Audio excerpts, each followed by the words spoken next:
باللہ من الشیطان الرجیم بسم اللہ الرحمن الرحیم نحمدہ ونصلی علی رسولہ الکریم والمہدی الموعود علیہ السلام اما بعد فقد قال اللہ تعالیٰ فی القرآن المجید والفرقان الحمید بسم اللہ الرحمن الرحیم قل جاء الحق وزاق الباطل ان الباطل کان زہوقا صدق اللہ العظیم۔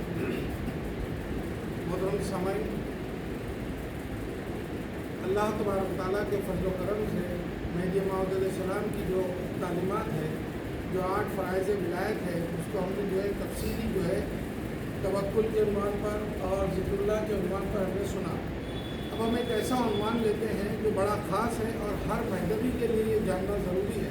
کیونکہ تعلیمات مہدی موعود علیہ السلام میں یہ 8 فرائض ولایت میں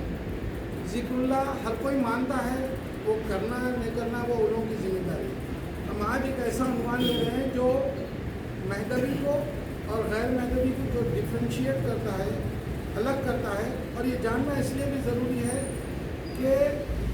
ہمارے اپنے مہدوی بھائی اکثر یہ سوالات کرتے ہیں، باہر والوں سے زیادہ ہمارے اپنے مہدوی بھائی دیدار خدا کے اوپر سوالات کرتے ہیں۔ تو ہم وہ عنوان لیتے ہیں طلب دیدار خدا۔ اس کو ہم دھیرے دھیرے سمجھیں گے، مختصر انداز میں روزانہ تھوڑا تھوڑا، تو آپ کو سمجھ میں آئے گا کہ قرآن کے اندر اللہ تبارک تعالیٰ نے کہاں کہاں دیدار خدا کا ذکر کیا ہے، احادیث میں اس کا کیسا تذکرہ آیا ہے، نقلیات میں کس طرح مہدی موعود علیہ السلام نے طلب دیدار خدا اور دیدار خدا کے بارے میں کیا کیا سمجھایا ہے۔ یہ بہت ضروری ہے ہمارے لیے، اس لیے کہ یہ ایک عنوان ایسا عنوان ہے جس سے مہدوی اور غیر مہدوی میں فرق محسوس ہوتا ہے، اس لیے کہ جتنے غیر مہدوی لوگ ہیں وہ قائل ہی نہیں ہیں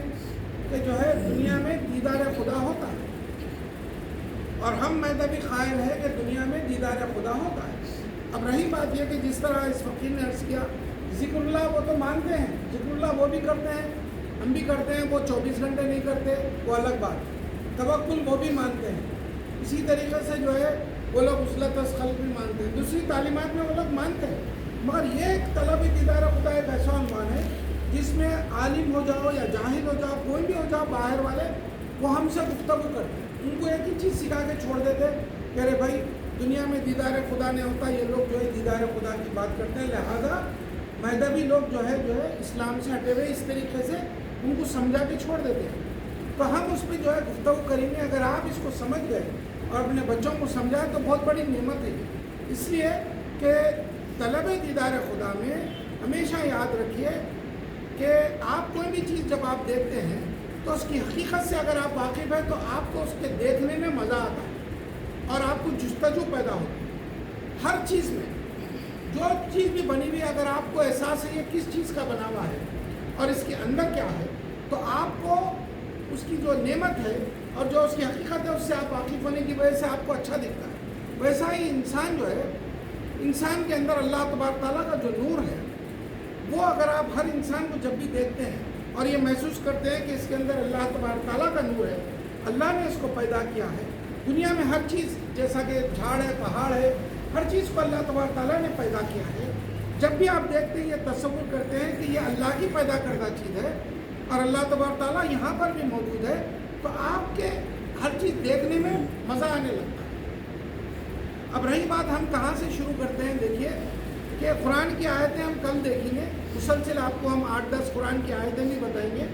کہاں کہاں اللہ تبارک تعالیٰ نے اپنے دیدار کا ذکر کیا ہے۔ اب رہی بات یہ ہے کہ آج ہم ایک معتبر حدیث اور اس حدیث کا نام بھی یاد رکھیں، حدیث جبرائیل ہے۔ آج ہم ایک ہی حدیث دیکھیں گے اور صرف اس کا ترجمہ سنیں گے، اس کی تشریح وغیرہ کل دیکھیں گے۔ حدیث جبرائیل یہ نام ہے، 7 کی کتابوں میں جیسا مسلم شریف ہے اور دوسری کتابیں ہیں، بعض حدیث کی کتابوں میں تو پہلی آئی ہے۔ علماء کرام نے بیان کیا ہے کہ حدیث جبرائیل ایک ایسی حدیث ہے جس کے اندر اسلام کی 60% تعلیمات آ گئی ہیں۔ اگر کسی کو یہ حدیث پوری یاد ہے اور اس کو بہت اچھی طرح سمجھتا ہے تو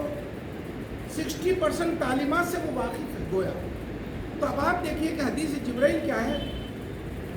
اللہ کے رسول صلی اللہ علیہ وسلم ایک مرتبہ اپنے صحابہ کے ساتھ مسجد نبوی میں بیٹھے ہوئے تھے، تو ایک شخص آیا جو بالکل صاف ستھرے ایک دم نئے وائٹ کپڑے پہنے ہوئے وہ مسجد میں داخل ہوا،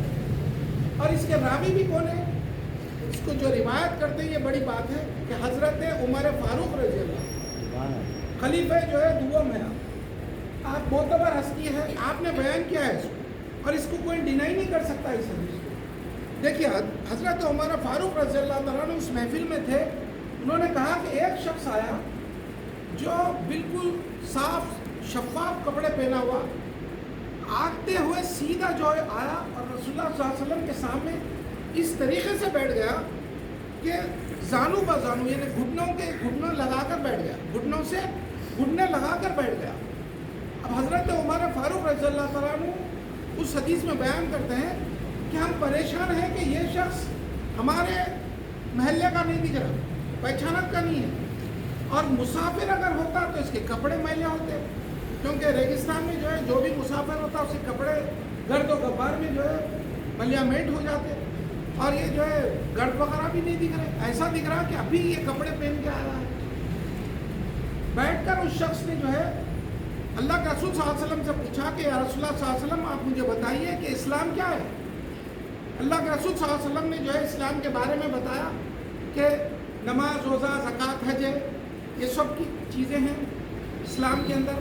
تو اس نے کہا صدقتا یا رسول اللہ صلی اللہ علیہ وسلم، آپ نے سچ کہا۔ تو حضرت عمر فاروق رضی اللہ تعالیٰ عنہ بیان فرماتے ہیں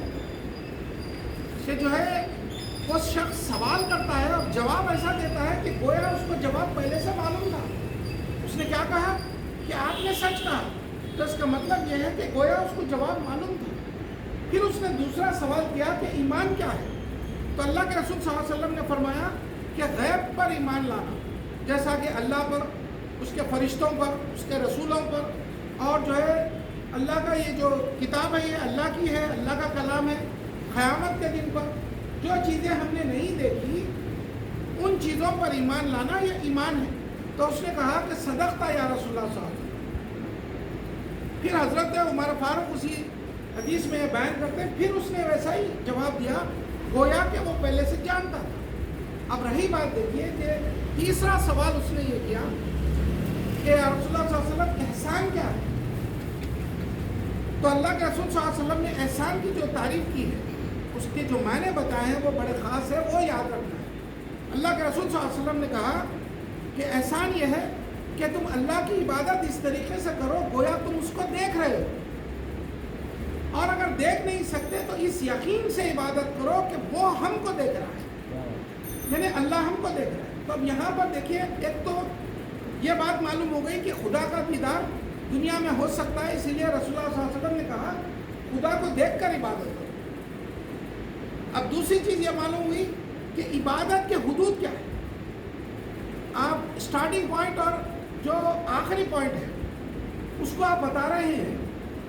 کہ جو ہے کم از کم یہ یقین ہونا چاہیے کہ وہ یعنی اللہ ہم کو دیکھ رہا ہے۔ اگر یہ یقین نہیں ہے تو اس کی وہ عبادت کے اس دائرے سے باہر ہے، کوئی بھی کچھ بھی عبادت کر رہا ہو، لیکن اگر وہ اس یقین سے عبادت کر رہا ہے کہ اللہ اس کو دیکھ رہا ہے تو وہ پہلے درجے پہ ہے، اور آخری درجہ کیا ہے کہ اللہ کو دیکھ کر عبادت کرنا۔ پھر اس کے بعد اس نے کہا، سوال کرنے والے حضرت عمر فاروق کہتے ہیں کہ صدقتا یا رسول اللہ صلی اللہ علیہ وسلم۔ تو حضرت عمر فاروق نے کہا کہ پھر وہ عیسائی اس نے جواب دیا کہ آپ نے سچ کہا، گویا وہ جواب کو جانتا تھا۔ چوتھا سوال اس نے کیا کہ قیامت کب آئے گی؟ اللہ کے رسول صلی اللہ علیہ وسلم نے کہا کہ قیامت کے بارے میں تم جتنا جانتے ہو میں بھی اتنا ہی جانتا ہوں، میں نہیں جانتا کہ کب آئے گی، یہ صرف اللہ ہی کو معلوم ہے۔ تو اس نے جو ہے صدقتا کہہ کر جو ہے چلے گئے، خداحافظ کہہ کر۔ حضرت عمر فاروق رضی اللہ تعالیٰ عنہ بیان فرماتے ہیں کہ یہ سوالات کر کے جب وہ چلے گئے تو اللہ کے رسول صلی اللہ علیہ وسلم نے ہم سب سے پوچھا کیا تم جانتے ہو کہ یہ کون ہے جو شخص آ کر مجھ سے سوالات کر رہا تھا؟ تو سب نے کہا کہ ہم نہیں جانتے، اللہ اور اس کا رسول جانتا۔ تو پھر آپ نے کہا کہ یہ جبرائیل تھے، انسان کی شکل میں آئے، تم کو تمہارا دین سکھانے آئے تھے۔ تو ایک چیز یہ بھی معلوم ہو گئی کہ دین کا جو لفظ ہے دین کا جو لفظ ہے وہ خالی جو ہے دین بولے تو جو ہے ایک خالی جو ہے قرآن ہے یا کوئی چند حدیث کی کتابیں نہیں ہیں، بلکہ دین کے معنی ہے اسلام، ایمان، احسان اور قیامت کے بارے میں جاننا۔ یہ پورا کا پورا چیز جو ہے دین ہے۔ تو اللہ کے رسول صلی اللہ علیہ وسلم نے کہا کہ تم کو تمہارا دین سکھانے آئے تھے. تو انشاءاللہ تبارک تعالیٰ اب ہم اس کو جو ہے تھوڑا ایلابوریٹ کر کے کل سے جو ہے ہم اس کو بیان کرنا شروع کریں گے. اس حدیث سے ہم کو پتہ چل گیا اور یہ معتبر حدیث ہے اور یہ متواتر حدیث ہے, اس کا انکار بھی کفر ہے. یہ جاننا چاہیے جو لوگ سوال کرتے ہیں ان کو آپ یہ حدیث سنائیے. صرف اتنا بول دیں کہ اگر کوئی عالم بھی ہے تو حدیث جبرائیل پڑھ لو, آپ کو پتہ چل جائے گا کہ دنیا میں دیدار خدا ہو سکتا ہے. اب ہم جو ہے کل جو ہے انشاءاللہ قرآن کی آیتیں بھی آپ کے سامنے بیان کریں گے, پھر نقلیات وغیرہ آگے بیان کرتے جائیں گے. اللہ سے دعا ہے کہ اللہ جو ہمارا ایمان ہے کہ اللہ کا دیدار جو دنیا میں ہوتا ہے اس ایمان کو مضبوط کر دے, اور اللہ سے یہ دعا ہے کہ اس ایمان کی مضبوطی کے صدقے میں اور جو ہے خاتمین کے صدقے میں اللہ کے فضل و کرم سے اللہ تبارک تعالیٰ ہم کو اپنا دیدار عطا فرمائے. آمین ثم آمین. وآخر دعوانا الحمدللہ رب العالمین.